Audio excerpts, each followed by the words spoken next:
Today's tech news moves fast, but understanding it shouldn't be hard.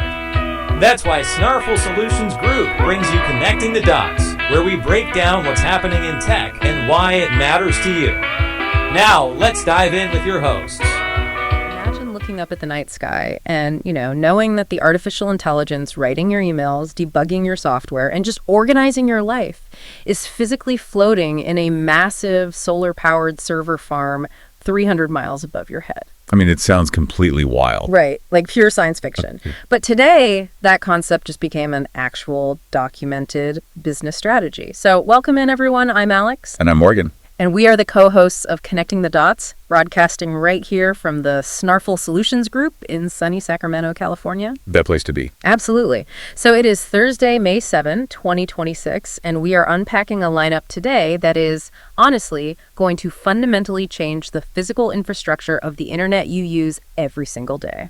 It really is an incredible moment in tech right now. I mean, we are looking at unlikely corporate alliances, electricity demand so massive, they're literally breaking local grids. Breaking them. Yeah. And then the very real logistical plans to just shoot gigawatts of computing power straight into low Earth orbit. Which is just staggering. But before we get to the heavy hitters, let's get you caught up on what's happening outside your window and in your wallet. Looking at the Morningstar data, it is going to be an absolutely gorgeous day here in Sacramento. Oh, yeah. We're talking sunny skies, a high of 82 degrees Fahrenheit, and a really nice light breeze, like 2 to 6 miles per hour. Honestly, perfect weather to get outside and just take a break from the screens. But if you are traveling today, you do want to keep an eye on the broader map. There are 126 active U.S. weather alerts right now. Wow, that's quite a few. Yeah, and about 61 of those are over land. So definitely check weather.gov if you're flying or driving out of state. Good call. Now, over on Wall Street, investors had a very solid Wednesday. The Dow Jones closed up nearly 1%, gaining over 468 points to close at 49,910.59. Flirting so closely with that 50,000 mark. So close.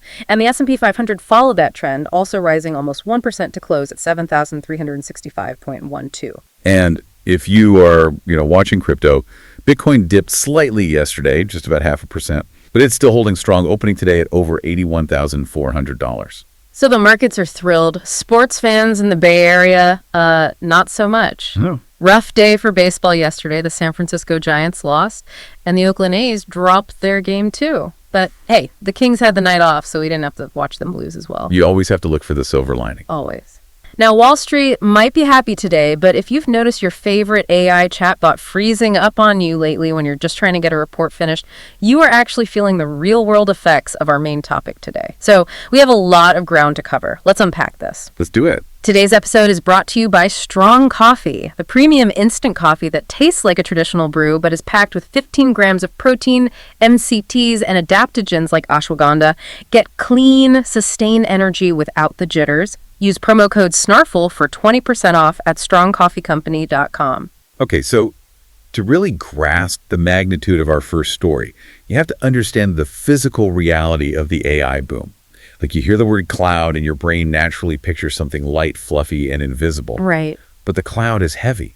It is made of steel, concrete, and tens of thousands of processors that require just a mind-boggling amount of electricity to function. And right now, the companies building these AI tools are hitting a literal physical wall. There isn't enough computing power to go around. Yeah, the industry calls it the compute crunch. The compute crunch, which brings us to this massive, unprecedented mega deal between two absolute titans in the space, right?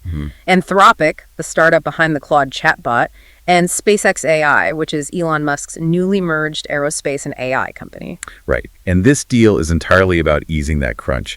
So Anthropic just signed an agreement to gain access to Colossus 1, which is SpaceXAI's flagship data center in Memphis, Tennessee. Okay. And Anthropic is getting access to more than 300 megawatts of computing capacity. Let's just pause on that number because 300 megawatts is really hard to visualize. It is. That is enough continuous electricity to power roughly 225,000 homes. Like an entire medium-sized city's worth of power. And they are using it just to run one facility full of computers.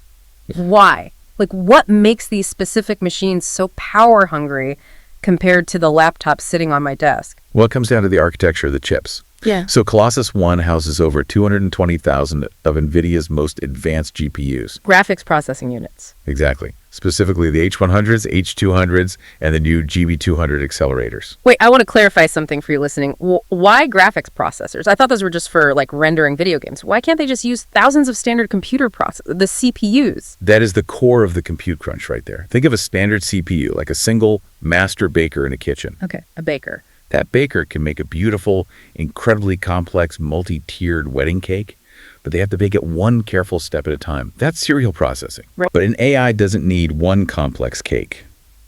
When an AI processes human language, it needs to bake 10 million simple cupcakes in a fraction of a second. Oh, I see. So a GPU is basically a massive warehouse filled with 10,000 tiny basic ovens, all baking cupcakes simultaneously. That's it, exactly. That is parallel processing. It is really the only way to train and run these large language models. But running 10,000 tiny ovens at the same time requires an exponential amount of electricity compared to just running one big oven. And right now, Anthropic's customers are demanding more cupcakes than the company can possibly bake. Way more, especially the software developers. I mean, Anthropic has an AI programming assistant called Claude Code. And according to their data, the average developer is practically living in this tool, How much time are they spending in it? spending at least 20 hours a week running it. Wow. Yeah, and they aren't just asking it to write a single line of code. They're having it analyze entire software libraries, debug complex systems, and run these massive multi-step testing environments. And because thousands of developers were doing that simultaneously, Anthropic systems were just choking. Completely choking. Users were constantly hitting rate limits. They'd get a message saying, essentially, you've baked too many cupcakes today. Please come back tomorrow. Which is terrible when you have a deadline. Exactly. But because of this massive injection of compute from the Memphis facility, Anthropic announced they're completely overhauling their service. They are doubling the rate limit for their paid plans and completely dropping peak hour usage caps. Which directly impacts you, the listener, even if you don't write a single line of code. Because the professionals building the banking apps, the medical software, the entertainment platforms you use every day, they now have faster, unrestricted tools. Better tools for them mean faster, more reliable apps on your phone. Right. And Anthropic also announced a fascinating new feature called dreaming, which is entirely made possible by this new compute capacity. They are letting their AI systems effectively sleep between user sessions. Wait, how does a mathematical model sleep? Well, think about human sleep. When we sleep, our brains prune neural pathways and solidify memories from the day. Okay. Anthropic is doing this mathematically. When you log off, the AI goes offline and reviews the complex tasks it just did for you. It recalculates its neural weights, basically adjusting the mathematical importance it gives to certain concepts based on your specific preferences. So the next time you log in, it doesn't have to spend precious computing power figuring out your coding style all over again. Exactly. It already knows. It does its homework overnight so it doesn't have to slow down during the test. I love that. But it also leads me to a glaring question about the business side of this. We know Anthropic previously committed, billions to Google for cloud services? Yes. And they committed billions more to Amazon. So if they've already handed the biggest tech giants in the world hundreds of billions of dollars, like a popular local bakery getting so many orders they have to rent out an industrial factory, why are they suddenly renting warehouse space from Elon Musk? I mean, are Google and Amazon literally out of power lines? In short, yes. The traditional cloud providers have a massive infrastructure backlog. They just cannot secure the land, the power permits, and the cooling systems fast enough to build data centers that meet the current demand. Well, moving on to our next story, let's look at the personalities making this deal happen. Because a backlog at Google doesn't fully explain why Anthropic is jumping into bed with SpaceXAI. It doesn't. The rivalries in the tech world are fierce. And just a few months ago, in February, Elon Musk was publicly attacking Anthropic on X. He called their corporate policies misanthropic and declared that their models were evil. It was a scorched earth public takedown. Absolutely. But fast forward to this week, and the narrative is completely reversed. Musk posted that he spent time with Anthropic's senior leadership to understand their safety protocols, his new verdict. He stated, "No one set off my evil detector," and praised their competence. Okay, I have to push back playfully on this whole meeting of the minds narrative.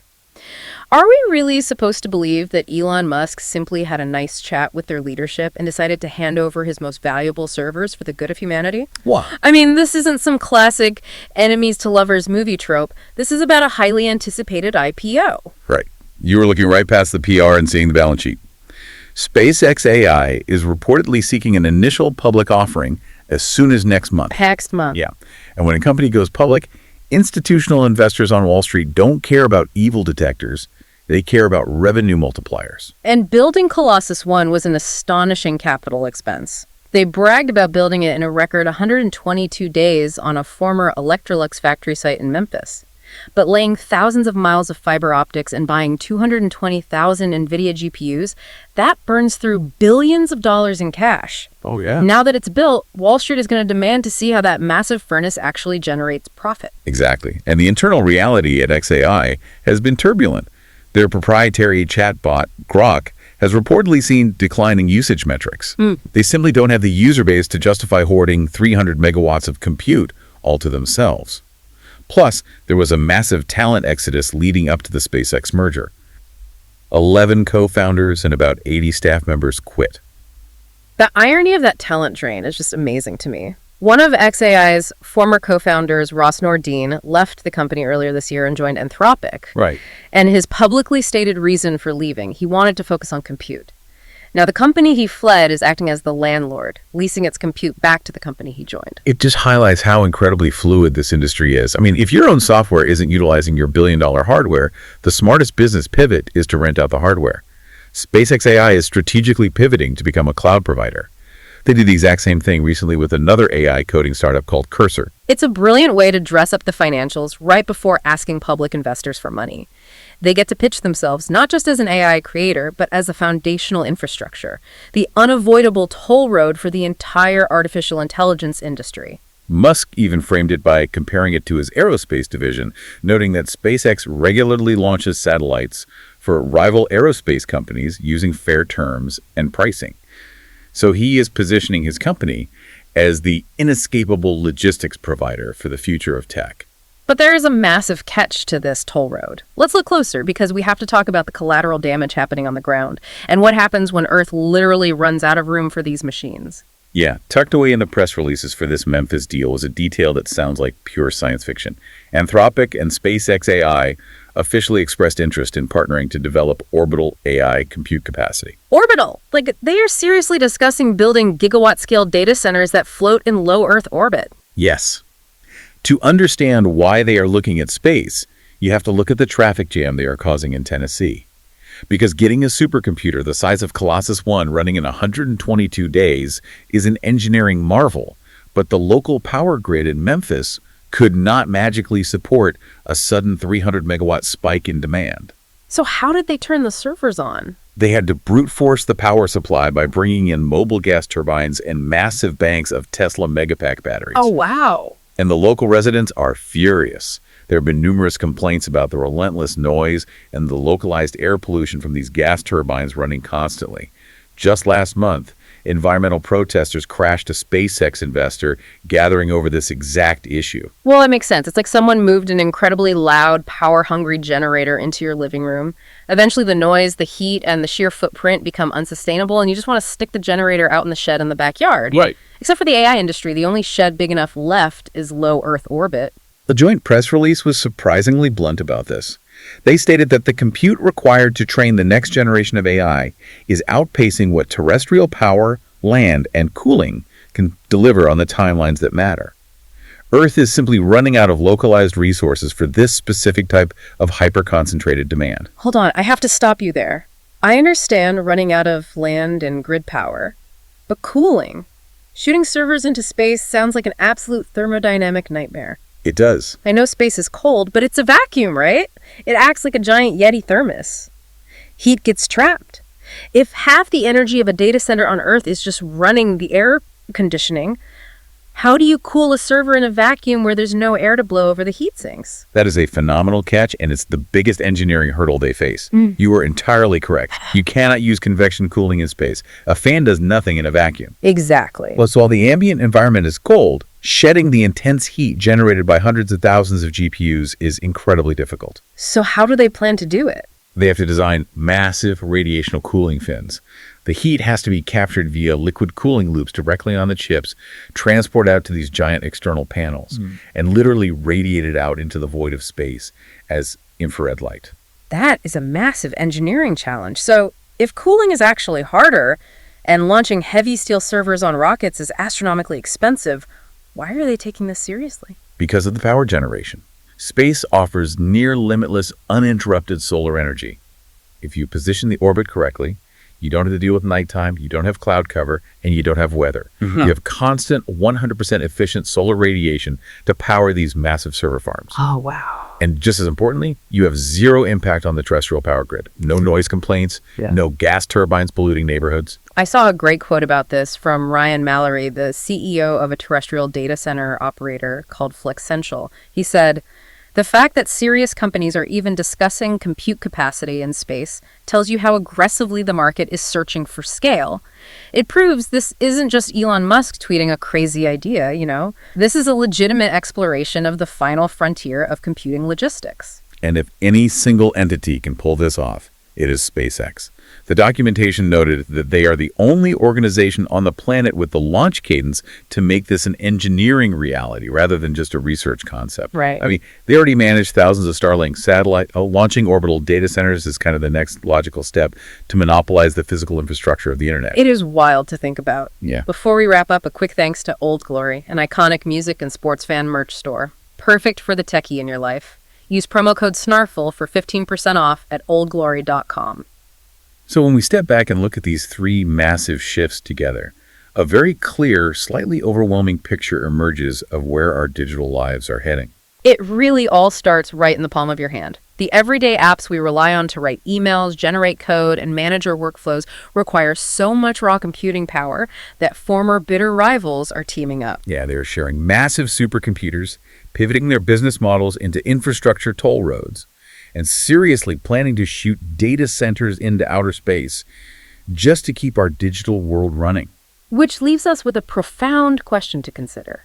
If the physical infrastructure, the brains of our artificial intelligence, eventually lives entirely in orbit, powered by the sun, how will that change who controls the future of the internet? When the world's most powerful computers are no longer tied to the laws or the power grids of any one specific country, the balance of global power is going to shift in ways we are only just beginning to map out. A completely borderless orbital intelligence run by private infrastructure companies? It is definitely something for you to mull over the next time you wait a few seconds for an app to load. We're here to help at Snarful, so reach out on our website if you have any more questions. That's a wrap on today's top stories. Remember, tech doesn't have to be complicated, and we're here to help connect the dots. If you've got questions or want to learn more, visit us at snarful.com. Thanks for listening, and we'll catch you next time.